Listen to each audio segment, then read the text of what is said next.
Hey guys, it's Magda. Welcome back to my channel. It's Monday evening, June 6th, and I'm starving and I want to make the Polish potato pancakes that I told you guys that I'm kind of in the mood for, but I'm going to make them vegan this time. And I'm kind of curious. I've never made a flaxseed egg before. 1 tablespoon of ground flaxseed and 3 tablespoons of warm water. You let it sit for 10 to 15 minutes. And you can use that as a replacement for an egg.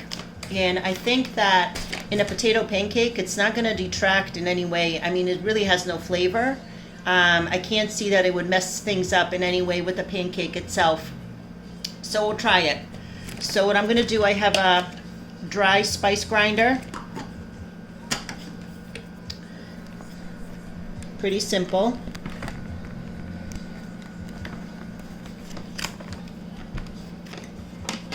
We're just going to put a tablespoon of this in here.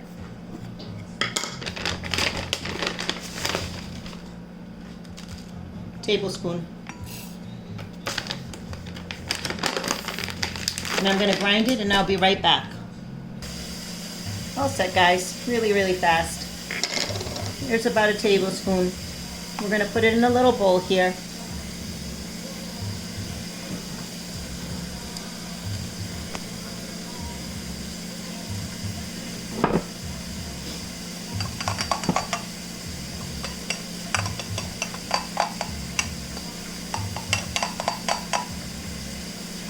Put that in there, and then 3 tablespoons of warm water. That's it, guys. Just the flax and some warm water, and we let it sit for 10 to 15 minutes. And while this sits, we're going to do the rest of the recipe, which is not that much. This is a quick weekday evening recipe. You see how it's already getting like egg-like? It's already developing that kind of a gelatinous type of consistency. It's really cool that you can do. There's so many tricks that you can do that replace like your things that you're used to, but just with vegan ingredients instead. Okay guys, so what we're making tonight is just quick potato pancakes. And usually the potatoes are supposed to be hand grated so that you get that perfect texture. But today we're going to use a shortcut. What I have in the strainer here already is some onion and some garlic. The onion I grated by hand because it's so fast. It's 1 medium onion, and I just have it in a sieve and it's draining into a bowl.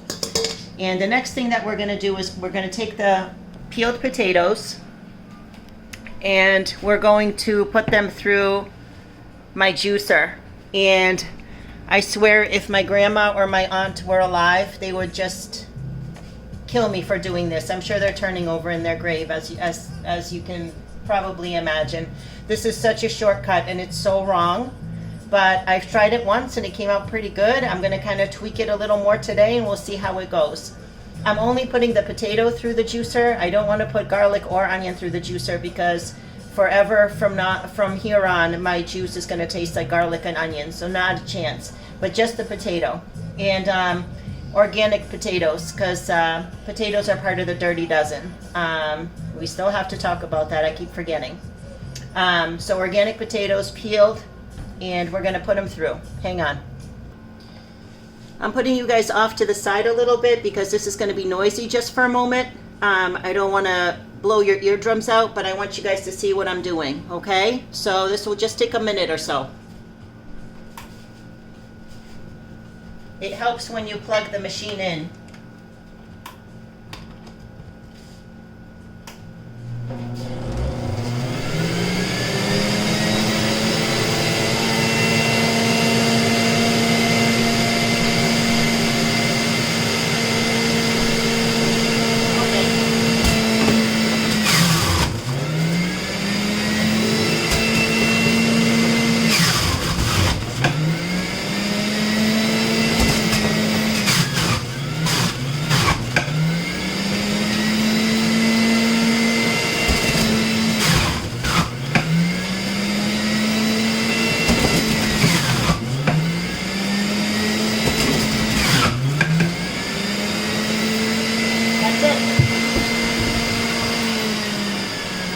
is to it.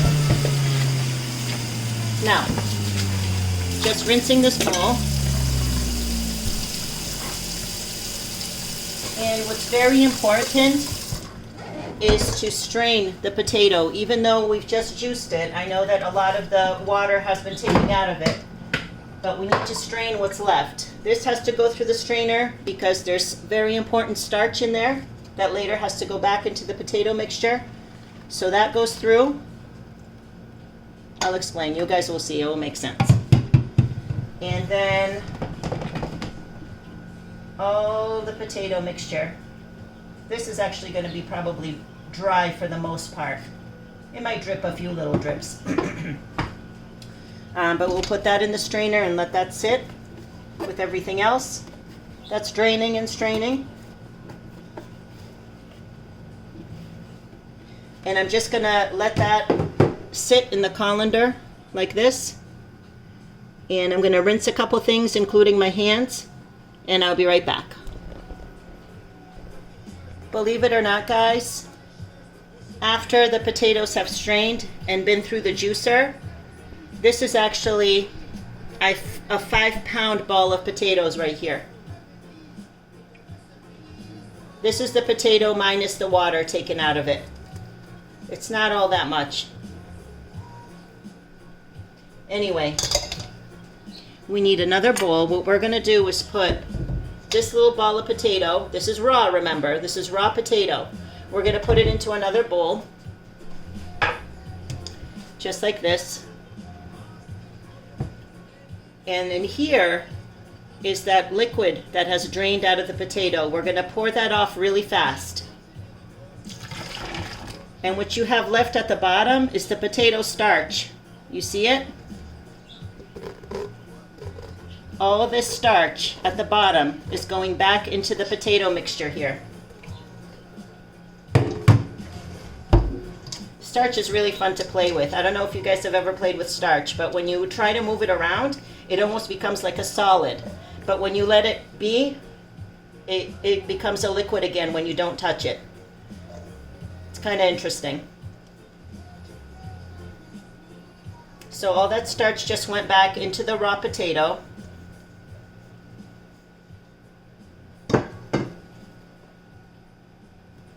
We're going to have a little cleanup over there, but the cool thing is that when you cook vegan, there really is not much cleanup. It's usually just a little bit of rinsing. You don't need to like scrub with antibacterial soap and this and that because you're dealing with just fruits and vegetables. So I'm going to just give this a nice rinse and we're going to be good to go for next use. So here's the potato with that starch on top. And what we're going to put in here is that vegan egg we just made. Check this out. See the consistency of this? It's really egg-like. So this is how you can replace your egg in your recipe right here. When you're baking, another way to replace an egg is with just applesauce.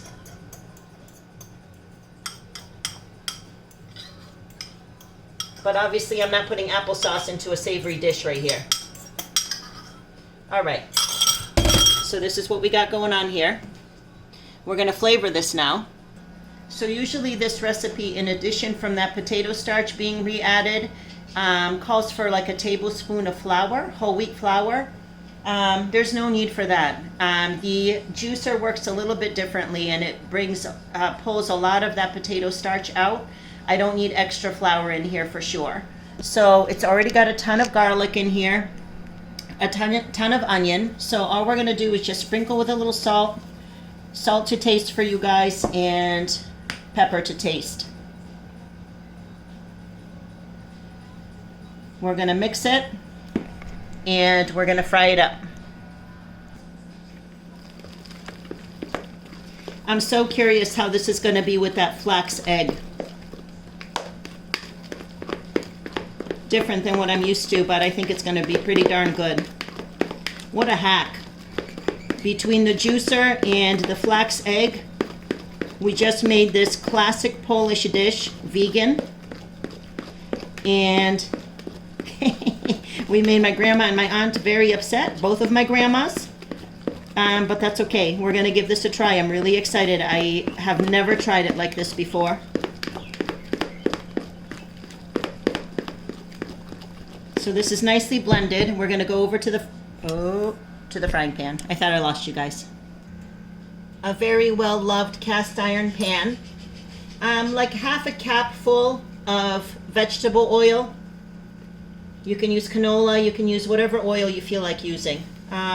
Olive oil has a low smoke point, so I try not to use olive oil when cooking things like this that require high heat.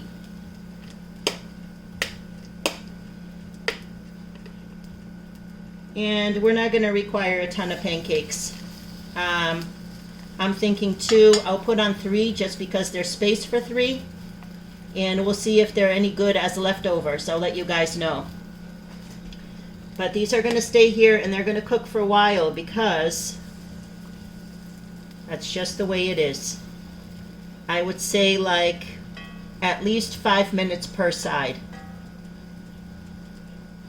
Non-stick pan, so once we're ready to flip, we should have not have a problem. And I think that once we're done with our product, I'll just make a quick update for you guys, because I want you guys to see the final product. I want to see the final product. But so far, really, really nice looking. So thanks for hanging out with me. And I'll be back probably later today, definitely tomorrow. And I hope you guys are doing great. Talk to you guys soon.